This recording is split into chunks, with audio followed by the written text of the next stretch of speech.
A new UNICEF report finds 20% of survey respondents between the ages of 15 and 24 reported often feeling depressed or having little or no interest in doing things. In addition, more than 1 in 7 people ages 10 to 19 are estimated to be living with a diagnosed mental health condition. So UNICEF is urging government officials to step in and invest in mental health and psychological support for children worldwide. So for more on this, we want to bring in Zeinab Hijazi. She is a senior mental health technical advisor for the United Nations. Thank you so much for joining us. United Nations did a widespread study report looking at this issue. And, you know, we know that the mental health of children has kind of been, has taken sort of a back seat to other mental health issues, even before the pandemic. But can we talk a little bit about the impact that the pandemic has had, that you guys are noticing, because you do this study every year, the impact the pandemic has had on the mental health of children around the world? Hi, good morning, Anne-Marie. Thank you for having me. So yes, indeed, last week, UNICEF launched our flagship State of the World's Children report, which focuses on child and adolescent mental health for the first time since its publication began in 1980. And in fact, for UNICEF, the key issue of the moment is mental health, and it is one of 4 priorities for the agency over the coming 4 years. And even though huge stigma and misunderstanding continues to exist around mental health problems, there's a feeling that the plates have started to shift in recent years, and that there's this growing awareness of mental health problems as a concern. And the pandemic may represent a tipping point that helps draw attention to mental health as an issue. But like you said, even before COVID, children have been carrying the burden of mental health issues.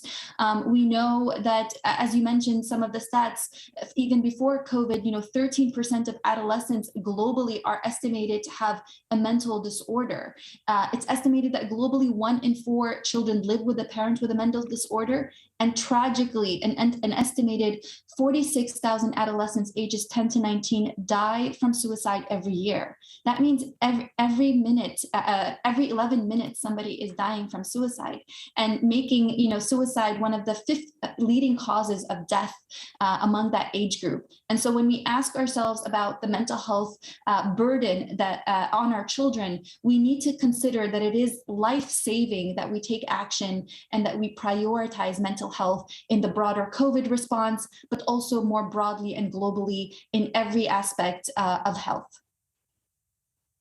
You know, when we talk about the cost of mental health, often people think of, the emotional cost on an individual or their family. But in fact, there's a financial ripple effect when it comes to mental health and young people struggling. Can you talk about the impact on the greater economy when this is ignored? Yes, as well as the human cost, in the report, we explore 2 main questions. What is the cost of inaction? What happens if we don't do anything? And the new analysis indicates that an annual loss in human capital arising from mental health conditions in children ages 0 to 19 is estimated to be around $387.2 billion. And of this, $340.2 billion reflects disorders that include anxiety and depression, and $47 billion reflects the loss due to suicide. What this research confirms is that, as well as human costs of ignoring children's mental health, resulting, of course, in devastating results for individuals, families, and communities, the economic costs are also quite destructive.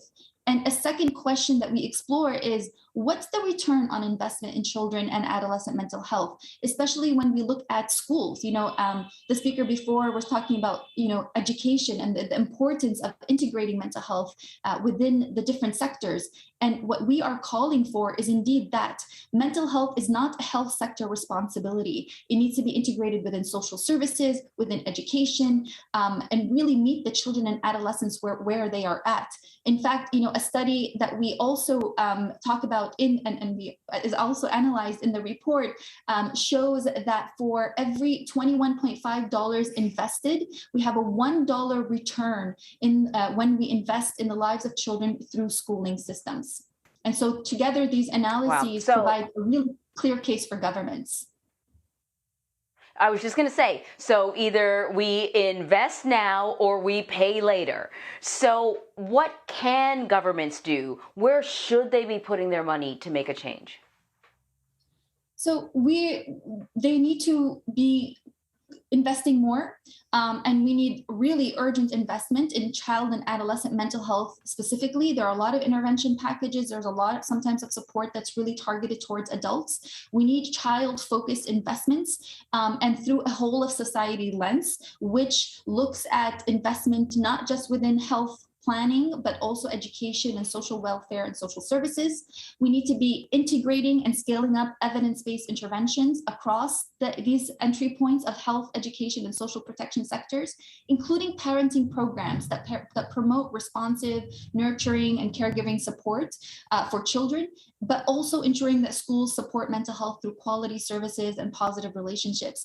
We also, Emery, need to break the silence surrounding mental illness. We need to be addressing stigma and promoting better understanding of mental health, and really take seriously the experiences of children and young people. Bring them to the stage, make them part of the solution, let them help us devise and develop the policies that are meant to protect their mental health and their well-being.